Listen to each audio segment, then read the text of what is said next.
CAG പറയുന്ന മറ്റൊരു കാര്യവും കൂടി സംസ്ഥാന ഗവൺമെന്റിനെ പ്രതിക്കൂട്ടിലാക്കുന്നതാണ്. എന്താണത്? അതായത് ഇന്റേണൽ ഓഡിറ്റിംഗ് നടക്കുന്നില്ല. എന്തിനാണ് ഇന്റേണൽ ഓഡിറ്റിംഗ് ഓരോ ഗവൺമെന്റിലും ഉള്ളത്?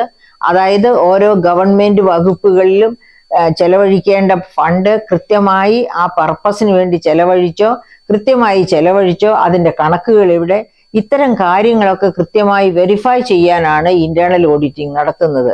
അപ്പൊ CAG പറയുകയാണ് ഇന്റേണൽ ഓഡിറ്റിംഗ് നടത്തുന്നില്ല. അങ്ങനെ ഇന്റേണൽ ഓഡിറ്റിംഗ് നടത്തേണ്ട ഓഡിറ്റേഴ്സിനോട് ചോദിച്ചപ്പോൾ അവര് പറയുകയാണ് ഗവൺമെന്റ് സമ്മതിക്കുന്നില്ല ഓഡിറ്റിംഗ് നടത്താൻ. എന്തുകൊണ്ടാണ് ഗവൺമെന്റ് സമ്മതിക്കാത്തത്? ഗവൺമെന്റ് നിരുത്സാഹപ്പെടുത്തുന്നു അഥവാ സമ്മതിക്കുന്നില്ല എന്ന് വെച്ചാൽ ഫണ്ട് വകമാറ്റി ചെലവഴിക്കുന്നു. ഞാൻ നേരത്തെ പറഞ്ഞതുപോലെ, അതായത് തദ്ദേശ സ്വയംഭരണ സ്ഥാപനങ്ങൾക്ക് കൊടുക്കേണ്ട 212 കോടി വന്നിട്ടും ഒരു പൈസയും അവർക്ക് കിട്ടിയില്ല എന്ന് പറഞ്ഞതുപോലെ സമസ്ത മേഖലകളിലും വകമാറ്റി ചെലവഴിക്കൽ, ധൂർത്ത്, ഇത് നിർബാധം നടന്നുകൊണ്ടിരിക്കുകയാണ്. അതുകൊണ്ടാണ് യഥാർത്ഥത്തിൽ സംസ്ഥാനത്തിന് കിട്ടേണ്ട വിഹിതം ഓരോ സാഹചര്യത്തിലും കിട്ടാതെ പോകുന്നത്. എന്നിട്ട് കേന്ദ്രത്തെ പഴിചാരുന്നതിലെ അനൗചിത്യം, അന്തസ്സില്ലായ്മ, അത് തീർച്ചയായിട്ടും സംസ്ഥാന ഗവൺമെന്റ് തിരിച്ചറിയേണ്ടതാണ്. അപ്പൊ ഓഡിറ്റിങ്ങിനെ പറ്റി എന്താണ് CAG പറഞ്ഞത്? ഓഡിറ്റിംഗ് നടക്കുന്നില്ല. പിന്നെ ഓഡിറ്റേഴ്സ് അസോസിയേഷൻ ചോദിച്ചപ്പോൾ അവരെന്തായിരുന്നു അതിന് കാരണം പറഞ്ഞത്? ഗവൺമെന്റിന് ഓഡിറ്റിംഗ് നടത്തുന്നത് ഇഷ്ടമല്ല, ഗവൺമെന്റ് നിരുത്സാഹപ്പെടുത്തുന്നു. ആദ്യമാണ് ഓഡിറ്റേഴ്സിനെ നിരുത്സാഹപ്പെടുത്തുന്നുള്ള ഒരു കഥ നമ്മൾ കേൾക്കുന്നത്. അപ്പൊ നമ്മുടെ സംസ്ഥാനത്ത് ഒരുപാട് തിരിമറികൾ, ഫണ്ട് തിരിമറികൾ, വകമാറ്റലുകൾ ഒക്കെ നടന്നുകൊണ്ടിരിക്കുകയാണ്. അതുകൊണ്ടാണ് ഈ എത്തേണ്ടടുത്ത് ഒരു ഫണ്ടും എത്തിച്ചേരുന്നില്ല എന്നതാണ് സത്യം. അപ്പൊ ഇങ്ങനെയുള്ള ഒരു കോണ്ടെക്സ്റ്റില് പ്ലാൻ A ആണെങ്കിലും പ്ലാൻ B ആണെങ്കിലും കേന്ദ്രത്തെ പഴിക്കുന്നതുകൊണ്ട് യാതൊരു അർത്ഥവുമില്ല. പക്ഷേ ഒരു കാര്യം പറയട്ടെ, കേന്ദ്ര ഗവൺമെന്റിന്റെ കൈകളും അത്ര ശുദ്ധമല്ല. എന്തുകൊണ്ടാണ് അങ്ങനെ പറയുന്നത്? അതായത് 14ാം ധനകാര്യ കമ്മീഷൻ സംസ്ഥാനങ്ങൾക്ക് 30 അതുവരെ 32% ഡെവല്യൂഷനുള്ള സെൻട്രൽ ടാക്സ് പൂളില് ടാക്സിന്റെ 32% സംസ്ഥാനങ്ങൾക്ക് വേണ്ടി ഡിവോൾവ് കൊടുത്തിരുന്നത്. കേന്ദ്ര ഗവർണർ YV റെഡ്ഡി 14ാം ധനകാര്യ കമ്മീഷൻ ചെയർമാൻ ആയിരുന്നു. അദ്ദേഹമാണ് അതുവരെ 32% സെൻട്രൽ പൂളിനെ 42% വർദ്ധിപ്പിച്ചത്.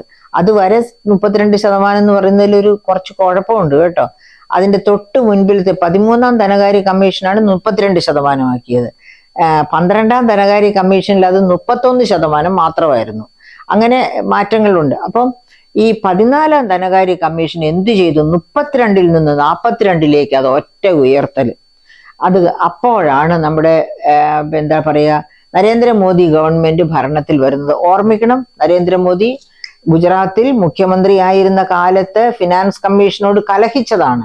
അതായത് അന്ന് 29% ആ 29% ആയിരിക്കുന്നത് 50% വർദ്ധിപ്പിക്കണം എന്ന് പറഞ്ഞ് ഫിനാൻസ് കമ്മീഷന്റെ അടുത്ത് കലഹിച്ച നരേന്ദ്രമോദിയാണ് 32-ൽ നിന്ന് 42-ആക്കി ഉയർത്തിയപ്പോൾ വീണ്ടും കലഹവുമായി റിസർവ് ബാങ്ക് ഓഫ് ഇന്ത്യയുടെ പൂർവ്വ ഗവർണറായിരുന്ന YV റെഡ്ഡി, 14ാം ധനകാര്യ കമ്മീഷൻ ചെയർമാൻ, അദ്ദേഹത്തിന് മുൻപിൽ വരുന്നത്. BVR റാവുവും, അതായത് നീതി ആയോഗിന്റെ CEO-യും ബഹുമാനപ്പെട്ട പ്രധാനമന്ത്രിയും കൂടിയാണ് ഇദ്ദേഹത്തെ കാണാൻ വരുന്നത്. എന്നിട്ട് ഇത് പറഞ്ഞു 33%, 42 എന്ന് പറഞ്ഞ വളരെ വലിയൊരു പെർസെൻറ്റേജ് ആണ്, അതൊരു 33%-ലേക്കെങ്കിലും നിജപ്പെടുത്തണം എന്ന് പറഞ്ഞു. അപ്പോൾ YV റെഡ്ഡി പറഞ്ഞു, സംസ്ഥാനങ്ങളുടെ ധനപ്രതിസന്ധി എനിക്കറിയാം, അവർക്കാണ് കൂടുതൽ ചെലവുകൾ നടത്താനുള്ളത്, അതുകൊണ്ട് തന്നെ ഈ 42% എന്നുള്ളതിൽ ഡൈല്യൂഷൻ ഞാൻ സമ്മതിക്കില്ല, കുറയ്ക്കാൻ ഞാൻ സമ്മതിക്കത്തില്ല എന്ന് പറഞ്ഞു. അപ്പോൾ നരേന്ദ്രമോദി തീരെ സഹിക്കാതെ തിരികെ പോകുന്നു. പക്ഷെ അദ്ദേഹം കണ്ടുപിടിച്ച ഒരു മാർഗമാണ് സെസ് വർദ്ധിപ്പിക്കുക. അപ്പോൾ ശരി, നിങ്ങൾ സെൻട്രൽ പൂളിൽ നിന്ന് കൂടുതൽ എടുത്തോ, പക്ഷെ ഞാൻ സെസ് വർദ്ധിപ്പിക്കും. അപ്പോൾ സെസ് വർദ്ധിപ്പിക്കുമ്പോൾ എന്ത് സംഭവിക്കും? സെസ്, അതായത് 2017-18 22-23 ഇടയ്ക്ക് 133% വർധനവാണ് നരേന്ദ്രമോദി ഗവൺമെന്റ് സെസ്സിൽ വരുത്തിയത്. പക്ഷെ അപ്പൊ അങ്ങനെ സെസ് അങ്ങനെ വർദ്ധിപ്പിക്കുമ്പോൾ എങ്ങനെയാണ് അത് സംസ്ഥാനങ്ങളെ ബാധിക്കുന്നത്? സംസ്ഥാനങ്ങളെ അത് വളരെ വളരെ വിപരീതമായ രീതിയിൽ ബാധിക്കും. കാരണം ഈ സെസ്, അതായത് കേന്ദ്രം ചുമത്തുന്ന നികുതി, അതിന് മേൽ സെസ്, അതിനു മേലെ വേണം സംസ്ഥാന ഗവൺമെന്റ് നികുതിയും സെസ്സും ഒക്കെ ചുമത്താൻ. അപ്പൊ അവർക്ക് അത് ഒരു വലിയ തിരിച്ചടിയാകും അങ്ങനെ സെസ്സിൽ വർധനവുണ്ടാകുമ്പോൾ. അതുകൊണ്ട് അങ്ങനെ, അതായത് ഒരു ഇൻഡയറക്റ്റ് ആയിട്ടുള്ള രീതിയിൽ കേന്ദ്രം സംസ്ഥാനങ്ങളെ പിഴിയുന്നുണ്ടായിരുന്നു കുറേശ്ശെ. അപ്പം പിന്നെ വേറെ ഒരു തരത്തിലും കൂടെ കേന്ദ്രം സംസ്ഥാനങ്ങളെ പിഴിഞ്ഞു. അതെങ്ങനെയാണ്? സാധാരണ അത് PM കിസാൻ പോലെയുള്ള പദ്ധതികൾ, കേന്ദ്രവും സംസ്ഥാനങ്ങളും കൂടെ ആ പദ്ധതികളുടെ ചെലവ്, ഉദാഹരണം തൊഴിലുറപ്പ് പദ്ധതി 90% കേന്ദ്രം നൽകുമ്പോൾ 10% മാത്രമാണ് സംസ്ഥാനങ്ങൾ ചെലവഴിക്കേണ്ടത്. അപ്പൊ ഇത്തരം പദ്ധതികൾ, അതിൽ തൊഴിലുറപ്പ് പദ്ധതിയെ തൊട്ടില്ല, പക്ഷെ മറ്റു പല പദ്ധതികളെയും എന്തു ചെയ്തു?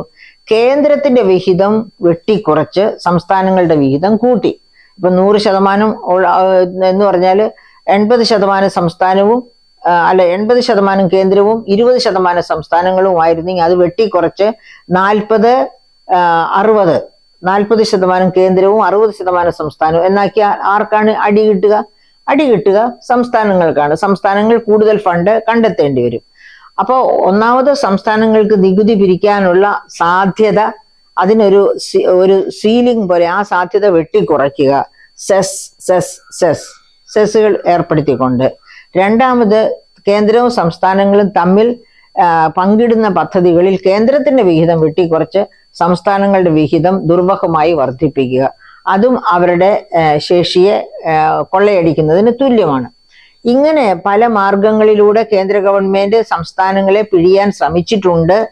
എങ്കിൽ പോലും അതിലെല്ലാം ഉപരി ഈ 15th ഫിനാൻസ് കമ്മീഷൻ വഴി ഞങ്ങളെ പിഴിയുന്നു, ഞങ്ങളെ വേട്ടയാടുന്നു എന്നൊക്കെ പറയുന്നത് മൗഢ്യമാണ്. 15th ഫിനാൻസ് കമ്മീഷന്റെ ചരിത്രം, അതിന്റെ ഡെവല്യൂഷൻ നോംസ്, ഇതൊക്കെ കൃത്യമായിട്ട് മനസ്സിലാക്കിയാൽ അങ്ങനെ ഒരു കംപ്ലൈന്റിൽ നിന്ന് സംസ്ഥാന ഗവൺമെന്റ് മാറും എന്ന് തന്നെയാണ് ഞാൻ വിശ്വസിക്കുന്നത്. എന്തായാലും പ്ലാൻ ബി എന്ന് പറയുന്നത് സ്വകാര്യ മേഖലയിലേക്കുള്ള ഒരു കാൽവയ്പ്പാണ്. അങ്ങനെ ഒരു കാൽവയ്പ് നടത്തുന്നത് തീർച്ചയായിട്ടും കേരളത്തിന്, അതെന്നല്ല ഇന്നത്തെ വേൾഡ് സാഹചര്യത്തിൽ അത് തീർച്ചയായിട്ടും സാധ്യതകൾ സൃഷ്ടിക്കുന്ന ഒരു മാറ്റമാണ്.